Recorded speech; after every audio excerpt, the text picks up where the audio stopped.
भारत आ रहे इस जहाज को फ्रांस की सेना ने घेर लिया। इस जहाज का कप्तान एक चीनी नागरिक था। ये जहाज रूस से 7,50,000 बैरल कच्चा तेल लेकर भारत आ रहा था, लेकिन फ्रांस की नौसेना इस जहाज पर टूट पड़ी। इस खबर ने पूरी दुनिया में हड़कंप मचा दिया है, क्योंकि ये जहाज रूसी था, इसमें रूस का तेल था, जहाज को चलाने वाला चीनी नागरिक था और ये जहाज भारत तेल लेकर आ रहा था। ऐसे में जहां रूस, भारत और चीन किसी काम को कर रहे हो, वहां पर कोई पागल ही अपनी टांग अड़ाएगा, लेकिन ये टांग फ्रांस ने अड़ा दी। फ्रांस की नौसेना ने इस जहाज को अटलांटिक तट पर रोक लिया। इस जहाज के कैप्टन, वाइस कैप्टन और चालक दल को गिरफ्तार कर लिया।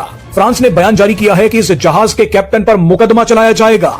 लेकिन इस बड़ी घटना के बाद रूस और भारत ने जो किया वो आपको हैरान कर देगा। इस पर आगे बात करते हैं, लेकिन पहले देखिए कि फ्रांस ने भारत आ रहे इस रूसी जहाज को क्यों पकड़ा और कैसे फ्रांस अपने ही इस कांड में फंस गया है।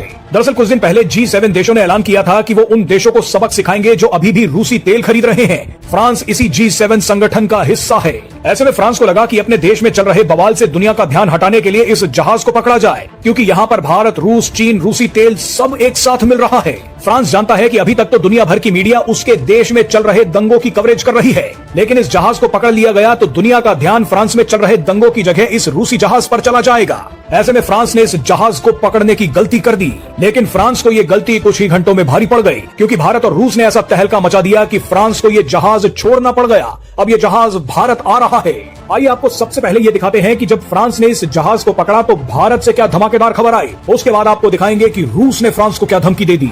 दरअसल जिस वक्त फ्रांस ने ये दिखाने की कोशिश की कि हमने तो रूसी तेल पर एक्शन लिया है, क्योंकि यूरोप नहीं चाहता कि दुनिया का कोई देश रूस से तेल खरीदे, उसी वक्त खबर आई कि भारत ने यूरोप को डीजल बेचने के मामले में रिकॉर्ड बना दिया है। सितंबर के महीने में यूरोप को भारत का डीजल निर्यात अब तक के उच्चतम स्तर पर पहुंच गया। और सबसे मजे की बात देखिए कि भारत ने रूसी तेल को प्रोसेस किया और यूरोप को बेच दिया। यूरोप ने धड़ल्ले से ये रूसी तेल भारत से खरीद भी लिया।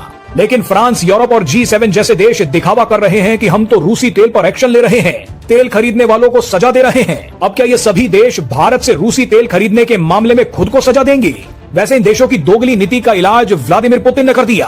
अपने जहाज को फ्रांस के कब्जे में देखने के बाद पुतिन ने कहा कि ये पायरेसी है, यानी समुद्री डकैती है। हमारे जहाज को अंतरराष्ट्रीय समुद्री सीमा में पकड़ा गया है, वो भी बिना किसी कारण के। इसका नतीजा फ्रांस को भुगतना होगा। पुतिन की ये धमकी सुनते ही फ्रांस ने ऐलान कर दिया कि वो इस जहाज को छोड़ रहा है। ये जहाज अब भारत जा सकता है। हालांकि अपनी इज्जत बचाने के लिए फ्रांस ने कहा कि वो जहाज चला रहे चीनी कैप्टन पर मुकदमा चलाएगा।